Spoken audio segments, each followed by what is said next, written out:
அஸ்ஸலாமு அலைக்கும் வரஹ்மத்துல்லாஹி வபரகாத்துஹு. இன்றைய கேள்வியை பார்க்கலாம்.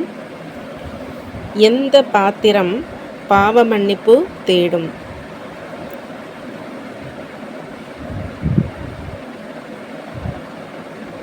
சுனனுத் தாரிமில 2060க்கு மேலே தேடினா இதற்குண்டான பதில் கிடைக்கும். இன்ஷா அல்லாஹ் கிடைத்த பதிலை தனிப்பட்ட முறையில் அனுப்பி தந்துடுங்க.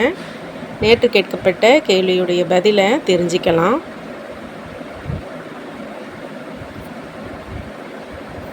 பள்ளத்தாக்கு மக்களுக்கு, அதாவது மக்காவிற்கு உங்கள் பிரதிநிதியாக யாரை நியமித்தீர்கள் என்று யார் யாரிடம் கேட்டார்கள்? அதற்கு அவர்கள் சொன்ன பதில் என்ன? தப்சீர் இப்னு கசீரில் 58வது அத்தியாயத்தில் 11வது வசனத்தில் தெளிவான விளக்கத்தில் சொல்லப்பட்டிருக்குது.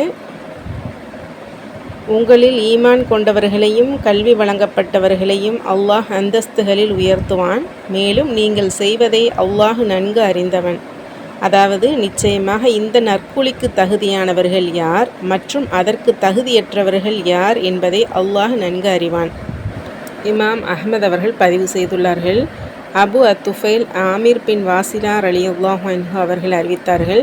நாஃபி பின் அப்துல் ஹாரிஸ் ரலியல்லாஹு அன்ஹு அவர்கள் உஸ்ஃபான் என்னும் இடத்தில் உமர் பின் அல் ஹத்தாப் ரலியல்லாஹு அன்ஹு அவர்களை சந்தித்தார்கள்.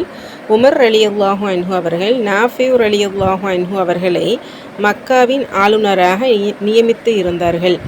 உமர் ரலியல்லாஹு அன்ஹு அவர்கள் அவரிடம் பள்ளத்தாக்கு மக்களுக்கு, அதாவது மக்காவிற்கு உங்கள் பிரதிநிதியாக யாரை நியமித்தீர்கள் என்று கேட்டார்கள். நாஃபி ரலியல்லாஹு அன்ஹு அவர்கள் விடுவிக்கப்பட்ட எமது அடிமைகளில் ஒருவரான இப்னு அப்சாவை எனது பிரதிநிதியாக நியமித்தேன் என்று கூறினார்கள். உமர் ரலியல்லாஹு அன்ஹு அவர்கள், நீங்கள் இல்லாத நேரத்தில் விடுவிக்கப்பட்ட ஓர் அடிமையையா அவர்களுக்கு ஆளுநராக நியமித்தீர்கள் என கேட்டார்கள். அதற்கு அவர், நம்பிக்கையாளர்களின் தலைவரே, அவர் அல்லாஹின் வேதத்தை மனனம் செய்துள்ளார். மேலும் வாரிசுரிமை சட்டங்களை நன்கு அறிந்தவர். அத்துடன் அவர் ஒரு சிறந்த நீதிபதியாகவும் இருக்கிறார் என்று பதிலளித்தார்கள்.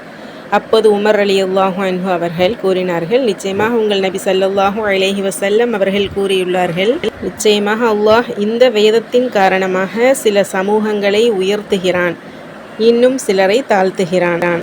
இந்த ஹதீஸை இமாம் முஸ்லிம் அவர்கள் பதிவு செய்துள்ளார்கள். அல்ஹம்துலில்லாஹ். தொடர்ந்து இணைந்து இருங்கள். தினமும் ஒரு இஸ்லாமிய கேள்வியையும் அதனுடைய பதிலையும் இதன் மூலம் தெரிந்து கொள்ளலாம்.